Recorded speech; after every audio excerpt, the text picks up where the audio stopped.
वीरों के वीर हनुमान यहाँ, जी फिर स्वर्ण पदक के लाले। जी धन की देवी लक्ष्मी यहाँ, तो भूखी नंगी जनता क्यों, और ज्ञान की देवी सरस्वती यहाँ, तो जाहिल अनपढ़ जनता क्यों। इतिहास से भगवान बुद्ध को निकाल दिया गया और जो है कृष्ण को रख दिया गया, जो कि औरतों की इज्जतें लूटने वाले थे, कपड़े चुराने वाले थे, छल कपट चोरी करने वाले थे।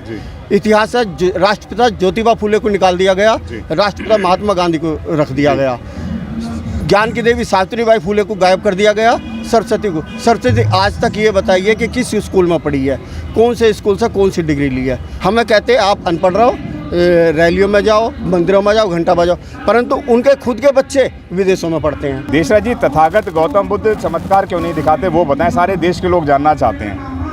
पहले तो आपको जो है नमो बुद्धाय, जय भीम, और धन्यवाद, आपने मेरे को मौका दिया। ऐसा है कि भगवान बुद्ध चमत्कार इसलिए नहीं दिखाते कि चमत्कार कुछ होता ही नहीं है, वो जो सिर्फ हमारे मन की उपज है, जो हमारे मन में आएगा, हम जिस तरह से अपने मन के अंदर बसाएंगे और गहरी निंद्रा में जाएंगे तो उसी तरह के स्वप्न आते हैं। चमत्कार कहीं कुछ नहीं है, चमत्कार से कुछ नहीं होता। यदि चमत्कार से होता तो आप ये बताइए कि वीरों के वीर हनुमान यहाँ, फिर स्वर्ण पदक के लाले। धन की देवी लक्ष्मी यहाँ, तो भूखी नंगी जनता क्यों, और ज्ञान की देवी सरस्वती यहाँ, तो जाहिल अनपढ़ जनता क्यों। अगर ये चमत्कार से होता, सरस्वती के प्रभाव से होता, लक्ष्मी से होता, या किसी भगवान के चमत्कार से होता, तो आज जो है वही चमत्कार हो जाता। पाकिस्तान से जो बम आ रहे हैं, इधर उधर आतंकवादी घटनाएं हो रही, वो नहीं हो पाती और हमारे देश के इनसे ही रक्षा हो जाती। मोहम्मद गोरी ने, महमूद गजनवी ने सोमनाथ पर आक्रमण किया। यदि चमत्कार से काम होता तो उसे आक्रमण करने की जरूरत नहीं होती है, उसको वहीं रोक देते, परंतु उसने आक्रमण किया और मंदिर में जो अपना काम करना था वो करके चला गया।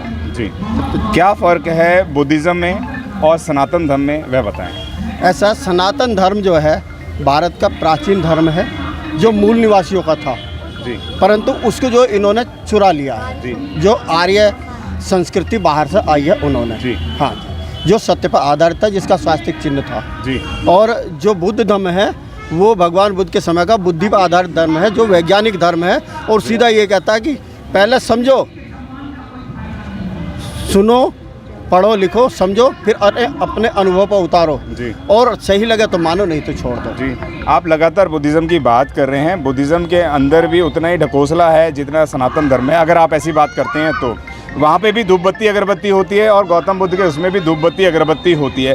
फिर क्या फ़र्क है इसके अंदर और उसके अंदर? उसके अंदर भी आप चमत्कार की बात करते हैं, लेकिन इसमें चमत्कार नहीं है, इतना ही फ़र्क नज़र आता है। लेकिन उस तरीके के जो होता है, हाथ में कलावा वो लाल मानते हैं, आप सफ़ेद मानते हैं, फिर कहाँ फ़र्क है इसके अंदर, वो बताएं। हाँ जी, ऐसा है। पहला तो ये कि आपने कहा कि वहाँ भी पूजा होती है, यहाँ भी पूजा होती है।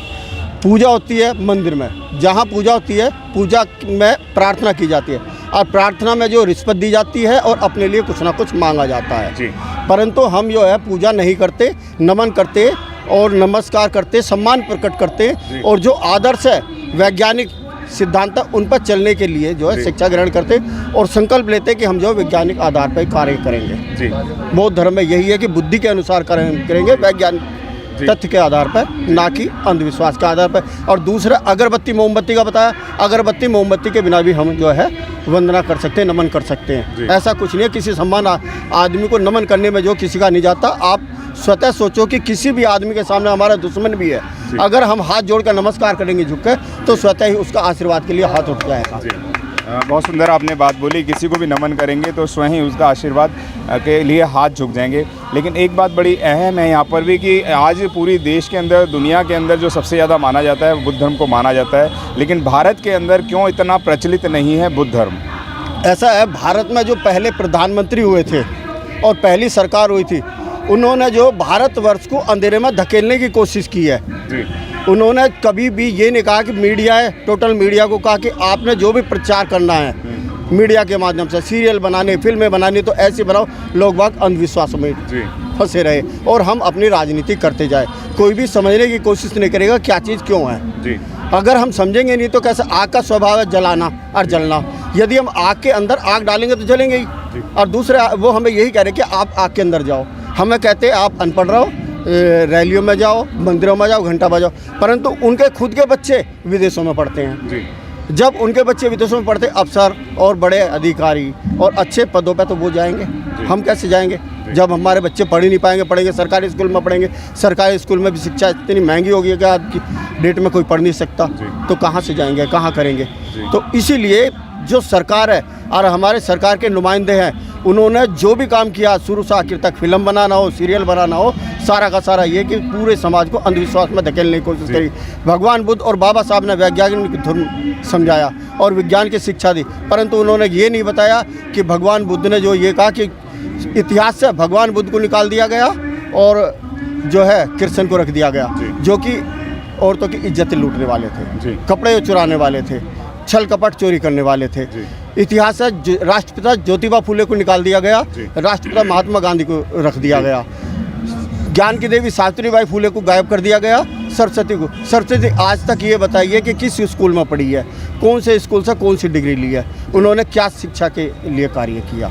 और सावित्रीबाई फुले ने पहला महिलाओं के लिए स्कूल खोला है और शुरू में पहली शिक्षिका वही थी जिन्होंने महिलाओं को पढ़ाया। और हमारे ही समाज की, दलित समाज की, मूल निवासी समाज की नहीं, उनके ब्राह्मण समाज की, जिन्होंने औरतों की शिक्षा पर रोक लगाई, उनकी बच्चियां भी छुप छुप कर वहाँ के स्कूल में पढ़ने जाती थी, सावित्रीबाई फुले के स्कूल में, और उन्होंने ज्ञान का प्रचार किया। इस पूरे देश के अंदर जो शासन था वह सम्राट अशोक का था, और सम्राट अशोक ने पूरी धरती पे कब्जा करने के बाद उन्होंने बुद्ध का मार्ग अपना लिया और शांति के पथ पे चल दिए।